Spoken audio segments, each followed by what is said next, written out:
Morocco's Othmane Maamma and the USA Benjamin Cremaschi have won the Golden Ball and Golden Boot respectively at the FIFA Under-20 World Cup tournament in Chile.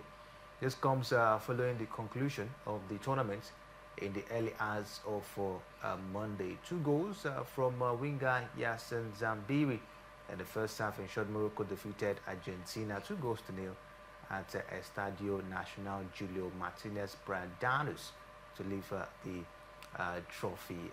Rex, what do you make of it? Impressive outing for Morocco.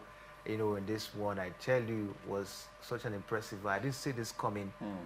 They have to take top countries like the likes of Brazil. You talk about, say, I think was it Canada, you know, France, Argentina, you know, down to the final, and were able, of course, to lay their hands, you know, on this one for the very first time.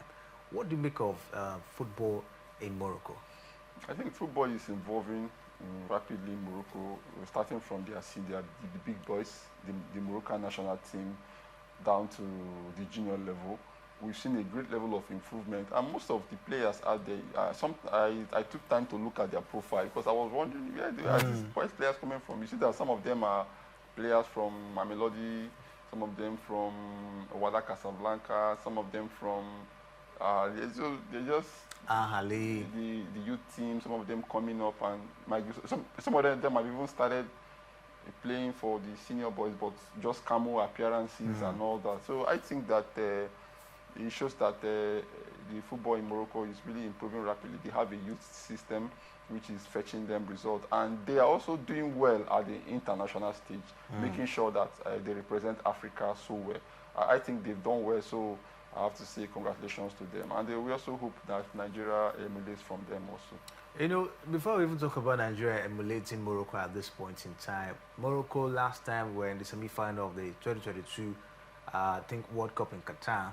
Yeah. And now they also had an impressive performance, a bit as well, I think, in the last African Cup of Nations. You talk about the fact that even the female team in the last World Cup, I think they made it down to the round of 16. You know, they've never gotten to that height before at the World Cup.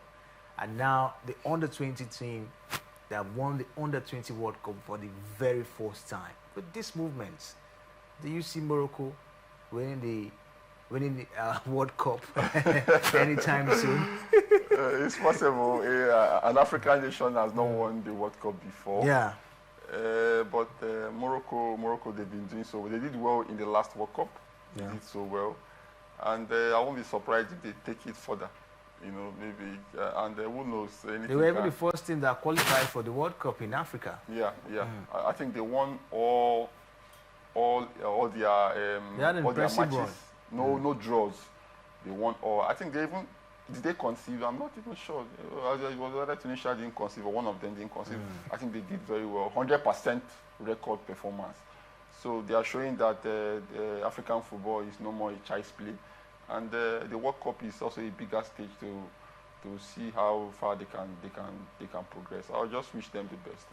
Impressive one, of course, for Morocco. It's been an impressive movement where it has to do with football achievements down there in Morocco. And don't forget, they'll also be hosting, I think, the 2030 World Cup, co-hosting that World Cup as well. That's to tell you that football has gotten to another level down there in Morocco. I think they have about 10 standard football stadium, assistant. So it's really, really something huge. This is an intentional approach into football development, and now, you know, they have started benefiting from what they've done, you know, over the years. I think, just like you mentioned, Nigeria, you know, can't we also maybe adopt this approach and see how we can also better football in the country?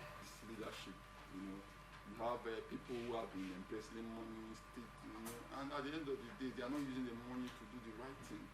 You know, take for instance now, last week from the business side of sports angle, about 14 billion. 14 billion. You know, we've made 14 billion. If you take a look at how this money is being utilized, you find out that there's nothing to write them about. There should be room for infrastructural development with the money that is being made from some of these activities, and but at the end of the day, you see embezzlement, money. the money not being used to do the right thing. And I think that is what has affected us badly in sports.